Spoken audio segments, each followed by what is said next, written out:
Kita mo, Meg? Amo na siyang idagang dako. This is it.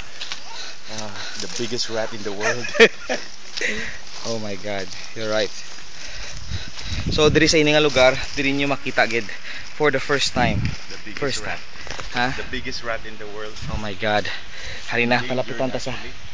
Medyo delikado lang sa jutay pero testingan ta lang kung mapalapitan ta. Amat-amaton ta lang. Amo na sila. Oh my God. This is my first time to see the biggest rat in the world. Oh my God. This is a fulfillment. This is really a fulfillment.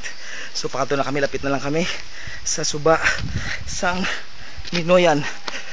And ang ini nga bato, mga pila na ka centuries. Okay. So nag-erupt ang Pamatian ta ko anong sound ya. Batian nyo. Butsilingon, lugay-dugay na gid ni siya nga mga bato ang ari di. Sa tanan niyo makita nyo, wala ka mo may makita nga bato nga sang sinilang nahimo.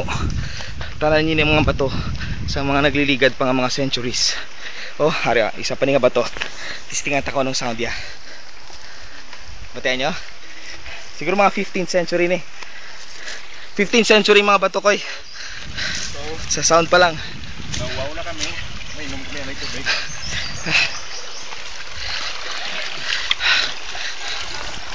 Tingnan ta. Good. Fresh. Namigid ang tubig din nila di. Ito na to sila. Let's So go. dito makato. Anong agyan namon? Ubog na lang ganito tubig. Ubog sa tubig. Patay ka. Kasi mo danlog ko. Oh my God. Stop. Slowly. Step by step lang. Hinay-hinay. Kasi mo danlog. And here we go. Amat. Saka pa ka sa babaw. Medyo kakapoy. Medyo delikado. Pero okay lang. Importante everybody happy.